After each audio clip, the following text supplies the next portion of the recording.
mau petir, mau hujan, maju terus. Maju saja, Tuhan selalu serta. Maju saja.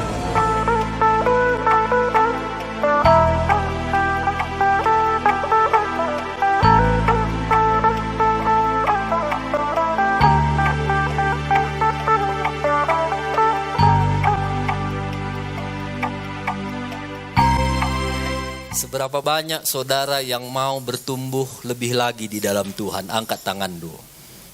Haleluya. Oke. Pertanyaan yang kedua, kalau misalnya kita nggak bertumbuh, siapa kira-kira yang salah? Tuhan atau saya? Puji Tuhan. Kalau kita udah sama mengakuinya, kita lanjut firman Tuhan. Ada juga orang yang salahkannya Tuhan, soalnya kalau udah disalahkannya Tuhan, orang model begitu nggak akan bertumbuh.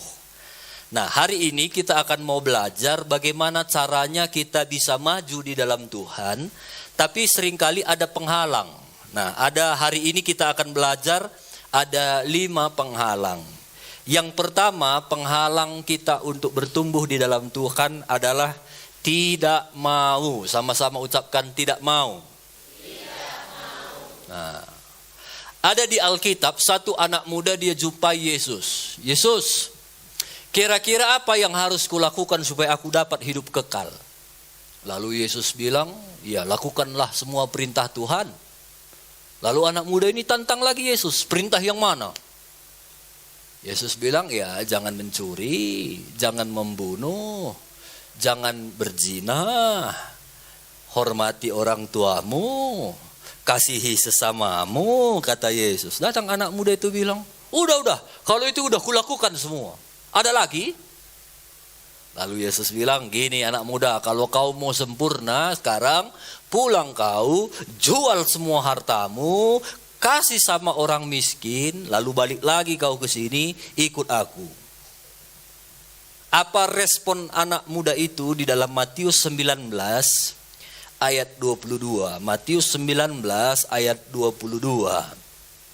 Ketika orang muda itu mendengar perkataan itu, pergilah ia dengan sedih sebab banyak hartanya. Waktu dia nanya Yesus gimana caranya, Yesus bilang ini caranya, nggak didengarkannya. Akhirnya dia tinggalkan Yesus, dia pergi dengan sedih. Kenapa? Intinya karena dia tidak mau. Bisa nggak kira-kira anak muda ini jual hartanya? Bisa. Pulang dia jual semua hartanya, bisa. Bisa nggak kira-kira waktu dia bilang, oke Tuhan, kalau memang gitu Yesus bilang, biar aku sempurna. Oke, aku pulang, jual hartaku. Bisa nggak kira-kira tiba-tiba Yesus pukul pundaknya dari belakang? Enggak. Ecek kunya, udah keren kau. Bisa nggak? Bisa. Kan itu yang dilakukan Yesus sama Abraham. Waktu Abraham mau bunuh anaknya, jangan, kutes sajanya kau. Bisa. Tapi memang anak muda ini memang nggak mau. Nah, dan salah satu penghalang kita bertumbuh di dalam iman percaya kita kepada Tuhan karena tidak mau. Gimana kalau orang tua punya anak, disuruh mandi kau, nggak mau. Cuci muka kau, nggak mau. Kukumu itu udah kotor kali, udah panjang, potong itu, nggak mau. Rambutmu lihatlah itu udah panjang kali, jelek, kotor, pangkaslah, nggak mau. Gigimu itu lihat, udah kuning, mahal emas, sikat sekali, nggak mau. Bayangkan kalau ada anak model gitu, apa sih? Nggak mau. Gimana? Pasti anak itu hidupnya nggak karu-karuan. Sama halnya dengan kita sebagai anak-anak Tuhan. Kalau Tuhan suruh ini, nggak mau. Tuhan suruh ini, nggak mau. Makanya banyak orang Kristen hidupnya nggak karu-karuan. Doa Jumat, nggak mau. Nggak sedang nyinggung ya. Kaum ibu, nggak mau. Kaum pria, nggak mau. Jangan terlambat, nggak mau. Kesempatan. Hari ini penghalang terbesar untuk kita bertumbuh di dalam Tuhan karena nggak mau. Yesus kita itu bukan Yesus yang main paksa. Kalau dia main paksa, mungkin hidup kita ini bisa baik semua. Harus begini, harus dipaksa kita, mungkin akan lebih baik. Tapi ingat, Yesus kita itu Allah yang nggak mau maksa. Kalau kita baca di Alkitab, untuk masuk ke hati kita saja dia main ketok. Nakku, boleh aku masuk? Dan inilah salah satu kesempatan untuk kita yang harus berubah. Kita harus mau. Kenapa biasanya ada orang-orang yang apapun gak mau? Gereja gak mau, doa gak mau. Untuk kerinduan hidupnya lebih baik pun gak mau dia. Karena saya mau bilang begini, kemungkinan rohnya itu mati. Orang-orang yang model begini, dia harus berjumpa dengan Tuhan, dia membuka hatinya, terima Yesus di dalam hidupnya, dan dia harus dipenuhi oleh Roh Kudus. Kenapa? Karena tubuh kita ini terdiri dari tubuh, jiwa, dan roh. Tubuh inilah. Kenapa ada orang malas berdoa? Ngantuk katanya tubuh. Malas aku. Kenapa ada orang malas baca firman? Malas. Tubuhnya lemah. Kenapa tubuhnya lemah? Itu sudah pasti dipengaruhi oleh jiwa yang lemah. Apa itu jiwa? Jiwa itu terdiri dari pikiran, perasaan, kehendak. Nah, kalau jiwanya nggak sehat, itu pikirannya pun nggak sehat. Ngapailah rajin ke gereja? Itu tetanggaku itu rajin dia ke gereja, hidupnya pun gitu-gitu ajanya, pikiran. Perasaannya, ngapainlah aku ikut Tuhan? Ini lagi, itu tetanggaku. Perasaannya pun nggak sehat, apalagi kehendaknya. Kenapa jiwanya nggak sehat? Itu sudah pasti dipengaruhi oleh rohnya. Kenapa rohnya nggak sehat? Kemungkinan karena rohnya mati. Jadi kalau udah roh mati, nggak mungkin seseorang itu bertumbuh. Tidak mungkin. Bayi, sekecil apapun bayi itu asal hidup, pasti bertumbuh. Orang-orang tua kita dulu pernah punya anak bayi ya. Pasti ada masa-masanya anak itu tidur aja. Tapi kalau dia hidup, pasti dia bertumbuh. Lama-kelamaan dia mulai guling-guling. Lama-lama kelamaan dia mulai balik. Bertumbuh lagi, lama-lama dia mulai merangkak. Jatuh dari tempat tidur, katanya. Besok merangkak lagi, jatuh.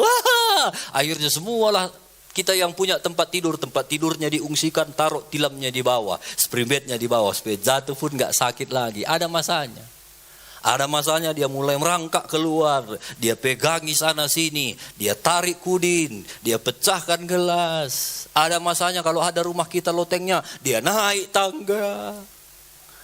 Meningkat lagi, ada masanya dia mulai coret-coret dinding. Ada masanya dia mulai tumbuh dewasa. Ada masanya gak perlu lagi kita urus, dah tahu dia mandi sendiri. Kalau dia hidup, pasti bertumbuh. Sama dengan roh kita Bapak Ibu. Kalau roh kita hidup, pasti bertumbuh. Anak-anak itu beda-beda. Ada yang lama bicara, ada yang cepat bicara. Ada yang lama berjalan, ada yang cepat berjalan. Tapi pasti bertumbuh. Sama dengan kita, kalau roh kita hidup, pasti akan bertumbuh. Mungkin ada yang pertumbuhannya cepat, ada yang lambat. Tapi pasti bertumbuh. Nah itu sebabnya hari ini, buang rasa gak mau itu. Kalau udah gak mau, itu penghalang untuk kita bisa maju di dalam Tuhan. Kalau ada suara Tuhan kerjakan, gak mau, itu kita harus lawan. Kita harus kasih roh kita ini makan supaya roh kita bisa hidup dan kita terus bisa menyala-nyala melayani Tuhan. Anak muda ini gimana akhirnya? Nggak tahu gimana cerita hidupnya. Dia pergi, setelah itu nggak tahu lagi gimana kelanjutannya. Itu sebabnya hari ini yang pertama, penghalang yang pertama, nggak mau. Bilang kiri kanan, di dalam nama Yesus roh nggak mau keluar dari hidupmu, bilang. Yang kedua, tidak bisa. 1 nggak mau, 2 nggak bisa. Kira-kira nggak mau, nggak bisa mana lebih parah ini? Nggak mau ya. Kalau nggak bisa masih bisa diajari. 1 tambah 1 3. Enggak nakku gini. Ini barang 1 tambah 1 berapa? 2. Akhirnya dia bisa. Kalau yang nggak mau 1 tambah 1 2. Lah ngataiku, telu ataiku. Nah, itu nggak mau. Orang model gitu susah diajari. Tapi kalau orang yang tidak bisa, masih bisa diajari. Bagaimana caranya mengatasi tidak bisa? Yaitu kita harus dimuridkan, harus belajar. Makanya di gereja ini kita ada pemuritan, ada kita komsel. Dan semua kita harus belajar dimuridkan. Makanya kami selalu ingatkan, ayo masuk di komsel-komsel. Supaya di komsel itu kita belajar bersama, bertumbuh bersama. Makanya kita perlu dimuridkan. Makanya di gereja ini kami tidak pernah memanjakan jemaat. Karena Tuhan gak suruh manjakan jemaatmu. Yang Tuhan suruh muridkan mereka. Dan gak ada orang yang lagi belajar enak. Kita dulu Bapak Ibu pernah sekolah semua. Dan waktu kita sekolah gak ada yang enak kita rasa. Justru senang kali kita kalau libur. Tapi itulah pemuritan. Itulah komsel. Saya pun dulu banyak hal yang saya gak mengerti. Tapi waktu dimuridkan. Begini cara berdoa. Begini cara menyembah. Begini kalau kau disakiti, gini cara mengampuni. Kalau berat kau rasa, minta kekuatan daripada Tuhan. Begini caranya berbicara. Semua kita harus dimuridkan. Semua pelayan-pelayan di sini itu semua sudah dimuridkan. Dan terus dimuridkan. Dan tidak ada selesai-selesainya sampai Tuhan datang. Kita harus terus belajar. Kalau kita mau menang mengatasi tidak bisa itu tadi. Musa itu adalah orang yang harusnya sudah mati. Waktu dia lahir semua anak bayi harus dibunuh. Dan dia ada di masa itu. Akhirnya Musa dimasukkan ke satu tempat. Lalu disembunyikan ibunya di sungai Nil. Tiba-tiba ada putri Firaun lagi mandi. Dia lihat Musa. Wah, lalu dia besarkan. Akhirnya dia besarkan Musa dengan proses-proses hidup sebagai anak pangeran. Akhirnya dia punya kesalahan di Mesir, dia lari ke padang gurun. Dan akhirnya di padang gurun Tuhan bicara sama Musa. Musa, pulang kau ke Mesir, kau akan kujadikan penyelamat bangsa Israel. Bawa mereka semua keluar dari tanah Mesir, masuk ke Kanaan. Waktu Musa disuruh, apakah dia langsung, ya Tuhan? Enggak. Tuhan bilang, pergi kau Musa. Apa jawab Musa? Siapa aku ini? Lalu Musa bilang, kalau nanti orang tanya siapa yang suruh aku, apa aku bilang? Katanya sama Tuhan. Sampai Tuhan pun jawabnya, bilang sama mereka, aku adalah aku. Musa ini adalah orang-orang yang banyak kali alasannya. Dia merasa nggak bisa. Gimana kira-kira kalau kamu punya anak, kamu suruh beli mie rebus ke Simpang. Nakku, beli dulu mie rebus ke Simpang. Belum pergi dia, lalu dia bilang, kalau nggak buka nanti. Belum dilihatnya pun. Udah beli dulu. Nanti kalau aku beli, nggak percaya dia ada uangku gimana? Aku usahakan gitu kan. Musa persis begitu. Banyak kali alasannya. Ayolah kita baca Keluaran 4 ayat 10. Biar sama-sama kesal kita lihat Musa ini. Keluaran 4 ayat 10.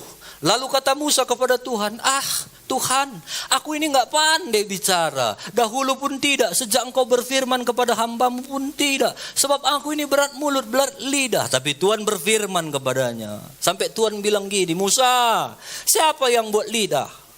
Siapa yang buat orang bisu tuli? Siapa yang buat orang bisa melihat buta? Bukankah aku? Kata Tuhan. Oleh sebab itu pergi kau. Aku yang sertai lidahmu mengajar engkau apa yang harus kukatakan. Tapi Musa berkata apa? Tuhan, utuslah kiranya siapa saja yang patut kau utus.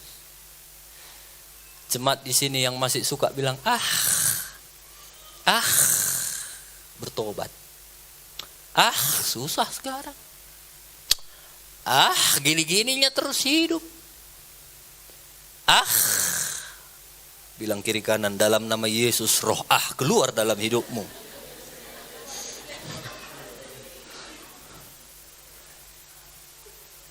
Kira-kira kalau Musa nggak mau, bisa nggak Tuhan pakai yang lain? Bisa. Kira-kira kalau saudara nggak mau dipakai Tuhan, bisa nggak Tuhan pakai orang lain? Bisa. Firman Tuhan bilang, batu pun bisa kusuruh untuk memuji aku. Kira-kira kalau Tuhan suruh kita, udah mikir nggak Tuhan kita sanggup atau enggak?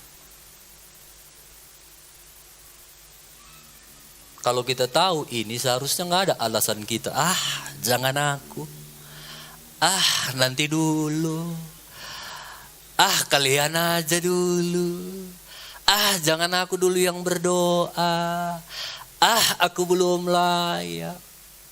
Kalau Tuhan udah suruh kita, udah diukurnya itu, dan dia merasa kita bisa. Jadi yang kedua, untuk kita bisa menang mengatasi tidak bisa, buang segala nggak bisa. Kita bisa. Bilang kiri kanan, kamu bisa. Asal kamu mau belajar dan dimuridkan. Yang ketiga, penghalang yang ketiga adalah tidak percaya. Murid-murid waktu lihat kubur Yesus udah kosong, mereka lari sama murid yang lain. Udah kosong kuburan. Ada satu murid namanya Thomas, gak percaya dia. Saya sedang menceritakan murid Yesus ini, dia selalu sama Yesus. Kalau saya bawa ke zaman kita, murid Yesus ini dia selalu ikut ibadah hari Minggu di GPDI Dolat Rayan. Dia ikut doa Jumat ini, si Thomas ini. Dia ikut komsel-komsel. Dia ikut kaum pria, si Thomas ini. Kaum ibu memang enggak, karena dia laki-laki ya. Dia ikut semua ini, tapi dia enggak percaya. Yohanes 20 ayat 25. Yohanes 20-25. Saya menceritakan ini supaya penyakit ini juga bisa menyerang kita, anak-anak Tuhan yang setia beribadah. Supaya kita waspada ya. Yohanes 20-25. Maka kata murid yang lain kepadanya, kami telah melihat Tuhan. Kami udah dipulihkan, kami disembuhkan, seru ikut komsel. Tapi Thomas berkata kepada mereka, sebelum aku melihat bekas paku di tangannya, dan sebelum aku mencucukkan jariku ke bekas paku itu, dan mencucukkan tanganku dalam lambungnya, sekali-sekali aku gak percaya. Sebelum aku ketemu sama Yesus, ku tusuk tangannya yang berlubang paku itu, baru aku percaya. Kalau enggak, apapun kalian bilang, gak percaya aku. Padahal dia murid Yesus. Sampai akhirnya waktu Yesus ketemu dengan dia, ayat 29, kata Yesus kepadanya, Thomas, karena engkau telah melihat aku, maka engkau percaya. Lalu Yesus kunci dengan kalimat ini, berbahagialah mereka yang tidak melihat namun percaya. Apakah Thomas yang Yesus sebut dengan orang yang berbahagia? Karena Thomas lihat dulu baru percaya. Tapi yang Yesus bilang, kalau kamu belum melihat tapi kamu sudah percaya, kamulah orang-orang yang berbahagia. Kenapa banyak orang Kristen hidupnya gak berbahagia? Sama kayak Thomas hidupnya. Lihat dulu baru percaya. Lihat dulu baru percaya. Adi lenga idah dina ninita lo manteken. Dia hidup apa kata nenek moyang? Molodang tarida unang hamu porsea. Jangan percaya kalau belum nampak. Tapi firman Tuhan bilang bahagia kau kalaupun belum kau lihat kau percaya. Gimana kira-kira kalau ada kita berdoa, lalu kita berdoa, baru setahun kemudian baru doa kita dijawab. Kalau kita hidup seperti Thomas, dalam setahun itu kita nggak akan bahagia. Baru setelah setahun, baru bahagia. Coba bayangkan setahun itu hidup kita nggak bahagia. Kalau orang lihat hidup kita pun, kenapa kau susah kali? Doaku belum dijawab Tuhan. Kenapa kau susah kali? Udah lama aku berdoa, gak didengar Tuhan. Orang yang gak kenal Tuhan pun gara-gara lihat hidup kita, yang percaya kalau melihat, jadi gak suka dia ikut Tuhan. Tapi coba bayangkan, belum kita lihat pun, tapi kita udah percaya. Kita tanam misalnya tomat. Lalu terbakar semua, mesengkri. Orang tahu, sekitar kita, penduduk Logendak semua tahu kita tanam tomat, semuanya mati. Pupuk udah banyak habis kita tanam cabai, semuanya nggak menghasilkan. Tetangga kita tahu, anak Logendak tahu semua kita tanam itu rugi kita. Tapi hari Minggu kita kebaktian. Ku jakin ku gereja lah.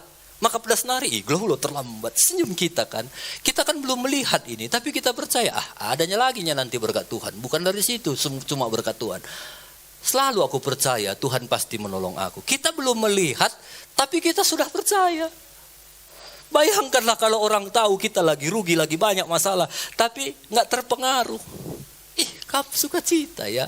Nggak kita ngomong pun, waktu orang lihat hidup kita dalam tantangan, dalam masalah, kita tetap percaya kepada Tuhan, itu akan menarik mereka. Luar biasa dia ya. Kalau mahalnya cabai hendu, mahal tomat du senyum kan. Shalom, shalom. Biasanya nggak pernah ngomong, asal jumpa sama orang shalom, shalom. Siapapun bisa. Kalau mahalnya semua. Tapi kalau semua nggak baik, senyum itu berat. Ribut pun anak kita, pusing kepala kita. Biasanya enggaknya sakit karo mergana katanya. Tapi waktu pun kita belum melihat, kita percaya. Itulah yang firman Tuhan bilang, berbahagialah kamu yang walau belum melihat tapi percaya. Bagaimana mengatasi ketidakpercayaan ini? Percaya itu sama dengan iman. Orang yang percaya dia beriman. Orang yang nggak percaya nggak beriman. Dan firman Tuhan bilang, dari mana timbul iman? Iman timbul dari pendengaran akan firman Kristus. Bagaimana mengatasi ketidakpercayaan kita? Sering-seringlah baca firman Tuhan. Baca firman Tuhan, renungkan. Baca firman Tuhan, renungkan. Dengar firman Tuhan, renungkan. Itu akan mengatasi ketidakpercayaan kita. Yang keempat. Yang pertama tadi apa? Tidak mau. Yang kedua? Tidak bisa. Yang ketiga? Tidak percaya. Yang keempat, tidak jujur. Ini penghalang juga. Di Alkitab ini ada suami istri, namanya Ananias Safira.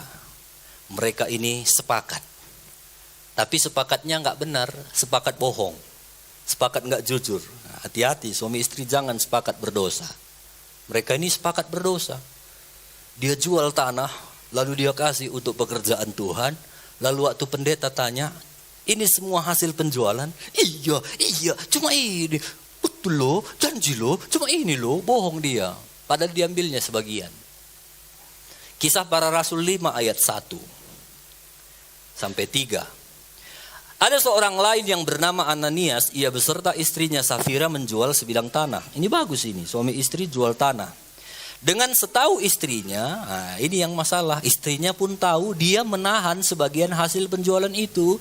Dan sebagian lain dibawa dan diletakkan di bawah kaki, di depan kaki Rasul. Tapi Petrus berkata, Ananias, kenapa hatimu dikuasai iblis sehingga engkau mendustai Roh Kudus dan menahan sebagian hasil penjualan itu? Jadi jual tanah itu bagus. Saya rasa kalau ada kamu jual tanah, kamu kasih untuk pekerjaan Tuhan, itu bagus. Yang menjadi masalah ini, mereka ini bohong. Harusnya waktu pendeta nanya, ini semua hasilnya, mereka bilang, enggak pendeta, kami ambil sebagian. Karena perlu kali kami untuk anak sekolah. Saya percaya pendeta ini bilang, ya enggak apa-apa, itu kan memang hak kalian. Tapi waktu ditanya, ini, langsung mati Ananias, kebo. Tiba-tiba datang lagi istri. Ayat 9. Mengapa kamu berdua sepakat? Lalu Petrus bilang lagi, kenapa kamu bibi sepakat kamu mencobai roh Tuhan? Lihat, orang yang baru kubur suamimu berdiri di depan pintu dan mereka juga akan mengusung engkau. Lalu rebahlah perempuan itu. Seketika itu juga di depan kaki Petrus dan putuslah nyawanya. Jadi ini jual tanah ini satu hal yang mulia. Tapi di balik itu mereka nggak jujur. Makanya hati-hati Bapak Ibu. Waktu kamu memberi itu bagus. Tapi hati-hati di belakang itu apa yang kita kerjakan. Makanya selalu firman Tuhan bilang, lebih baik dengar-dengaran daripada korban bakaran. Lebih baik kita taat daripada kita kasih uang kita dengan ketidakjujuran. Firman Tuhan bilang, lebih bagus kamu jujur daripada semua sebidang tanah pun kamu kasih untuk Tuhan. Kalau enggak jujur di hadapan Tuhan itu enggak bagus. Itu yang dilakukan Ananias dan Sapira. Dia enggak jujur. Dan firman Tuhan bilang, kuduslah engkau nakku sebab aku kudus. Dan tidak ada satu orang pun yang bisa melihat Tuhan kalau hidupnya enggak kudus. Kalau saya ganti, nakku, jujurlah kami semua karena aku jujur. Dan salah satu penghalang orang mengikut Tuhan karena hidupnya enggak jujur. Bilang kiri kanan, jujur. Berkat Tuhan itu kayak air masuk pipa. Air itu berkat Tuhan, pipa itu hidup kita. Kenapa ada air masuknya deras gitu, tapi keluarnya kecil? Kemungkinan ada bocor di pipa itu, kemungkinan ada sampah di pipa itu, kemungkinan ada karat udah retak-retak banyak bocornya, makanya nggak keluar airnya gimana besarnya, gimana keluarnya besarnya. Sama dengan hidup kita, berkat Tuhan itu melimpah. Tapi kenapa mungkin tidak besar masuk ke hidup kita? Kemungkinan ada bocor-bocor itu tadi. Ada sumbat, ada sampah, ada karat. Dan itu salah satunya adalah ketidakjujuran. Jadi jujurlah. Bilang kiri kanan, jujurlah padaku. Jujur. Ya, anak-anak Tuhan jujur. Anak-anak sekolah jujur. Saya diberkati dengan kesaksian Mami Mama Nopa. Beberapa waktu yang lalu dia berdoa sama Tuhan. Tuhan tolonglah. Perlu aku uang Tuhan. Banyak kebutuhanku. Amin. Waktu dia mau pergi ke ladang. Tiba-tiba dia lihat ada uang digulung-gulung. Bukan 2.000. Ratusan ribu digulung-gulung. Baru berdoa, Tuhan berikan aku uang, dapat uang di dalam ikat gitu. Kalau kamu jadi Mami Mama Nopa, apa yang kamu lakukan?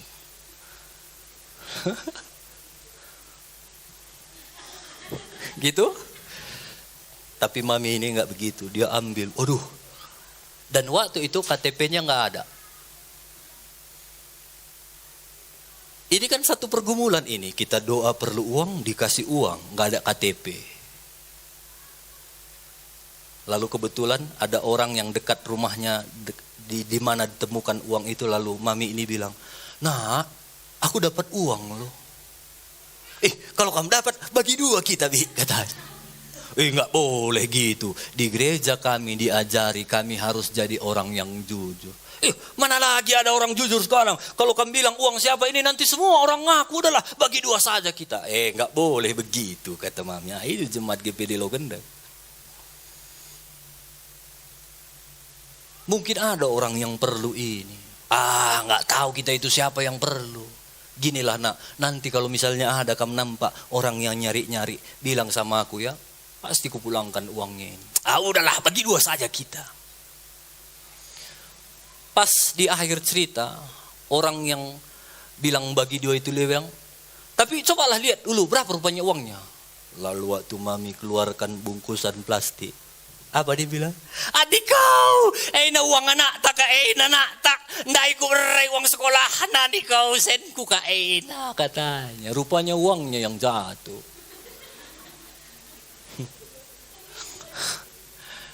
Saya percaya orang-orang yang kita nggak cerita tentang kebaikan Tuhan pun, waktu dia lihat hal-hal yang begitu, hatinya itu, ini benar-benar orang Kristen. Jadi kita harus tetap jujur. Percaya Tuhan kita itu nggak buta. Mungkin kita nggak dapat berkatnya dari situ, tapi Tuhan udah sediakan yang terbaik bagi kita. Mungkin dari yang lain-lain. Itu sebabnya jujurlah. Bilang kiri kanan jujur. Kalau nggak jujur sulit untuk mengenal Tuhan lebih lagi bilang. Itu dimulai dari hal-hal kecil. Kadang kita buat komsel gabungan di sini. Kita buat game.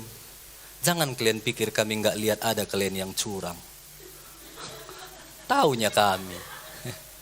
Ayo, nggak apa-apanya, nggak nampak, nggak jujur, jangan begitu. Itu baru game, apalagi di kehidupan nyata. Jujur, dari game pun lebih bagus kalah, tapi jujur. Daripada menang, tapi gak jujur. Jujur. Bilang kiri kanan, jujur. Yang terakhir, tidak bertobat. Nah, sekali lagi, saya contohkan ini juga murid Yesus yang selalu bersama Yesus. Namanya Yudas. Matius 27 ayat 3. Pada waktu Yudas menyerahkan dia, melihat bahwa Yesus telah dijatuhi hukuman mati, menyesallah ia. Lalu dia mengembalikan uang yang 30 perak itu kepada imam-imam kepala dan tua-tua. Dan berkata, aku telah berdosa karena menyerahkan darah orang yang tak bersalah. Tapi jawab mereka, apa urusan kami dengan itu? Itu urusanmu. Maka ia pun melemparkan uang perak itu ke dalam bait suci, lalu pergi dari situ dan menggantung diri. Yudas dia selalu ikut Tuhan tapi nggak bertobat. Makanya akhirnya ketidakbertobatannya itu membuat dia mati mengenaskan. Saya berharap jemaat di sini bertobatlah. Sedikit tapi bertobat. Tiap hari bertobat. Hari ini aku harus bertobat. Kalau enggak, kita akan sama seperti Yudas yang selalu ikut Yesus tapi nggak bertobat. Akhirnya kematiannya pun mengenaskan. Yudas ini dia punya akar sebenarnya yang dia nggak bereskan. Jadi dia ikut Yesus, ada akarnya yang nggak benar itu yang harusnya diputuskan, tapi dia nggak mau putuskan. Lihat ya, satu kali ada perempuan dia minyaki Yesus dengan minyak narwastu yang mahal. Itu kan mahal sekali. Lalu Yudas protes. Yohanes 12 ayat 4. Yohanes 12 ayat 4. Tapi Yudas Iskariot, seorang dari murid Yesus yang segera menyerahkan dia berkata, dia bilang gini, kenapa minyak narwastu yang dijual 300 dinar dan uangnya diberikan kepada orang-orang miskin? Kenapa enggak diberikan aja? Itu kan 300 dinar, upah kerja 300 hari. Yudas bilang, kan itu banyak, itu udahlah kasih sama orang miskin. Seolah-olah dia baik. Tapi lihat ayat 6. Yesus itu selalu lihat apa motivasi di belakangnya. Yesus itu nggak pernah terpengaruh dengan bahasa, kasih sama orang miskin, kasih sebidang tanah. Yesus itu nggak tertarik. Yesus selalu lebih tertarik apa dasar di belakang itu. Ternyata dasar Yudas nggak tulus. Ayat 6, hal itu dikatakan Yudas bukan karena dia memperhatikan orang miskin, melainkan karena dia adalah seorang pencuri. Dia sering mengambil uang yang disimpan dalam kas yang dipegangnya.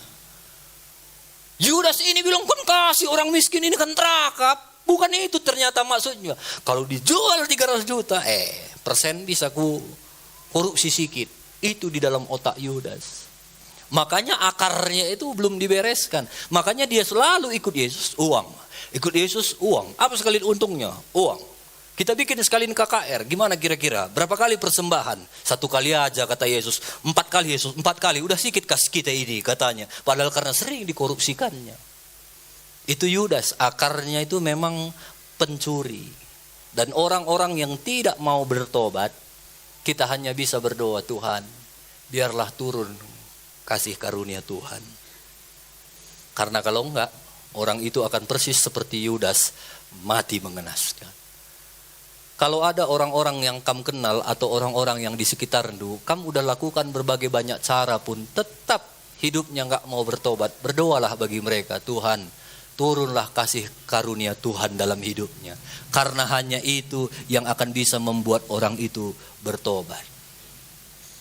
Jadi ada 5 hal yang hari ini kita mau belajar. Yang pertama, buanglah rasa nggak mau. Kalau firman Tuhan bilang ini kerjakan, jangan bilang nggak mau. Kalau kamu nggak bisa, belajar. Ada Tuhan yang akan menolong kita sama kayak Musa. Nggak bisa aku ngomong, ada Tuhan yang menyertai lidah kita. Yang ketiga, buang rasa tidak percaya. Kalau kamu ikut Tuhan nggak percaya sama Tuhan, itu menyedihkan. Apapun yang Tuhan kerjakan dalam hidup kita, percaya sama Tuhan. Kalau hari ini belum kamu lihat, berbahagialah orang yang percaya walau tidak melihat. Apalagi tidak jujur. Saya berharap semua jujur. Jujur, mulai dari hal-hal kecil, jujur. Jangan ada dusta, jangan simpan ketidakjujuran. Jujur, waktu kita jujur, itu kita akan mengalami berkat Tuhan yang semestinya kita dapat. Dan yang terakhir, bertobatlah, ya. Tidak bertobat, itu merupakan penghalang. Hari ini apa yang kamu tangkap? Bertobat. Hari ini dapat apa? Bertobat. Dan percayalah, kalau hidup kita terus banyak penghalang sebenarnya, tapi 5 ini saja kamu tinggalkan, hidup kita itu pasti terus akan bertumbuh di dalam Tuhan.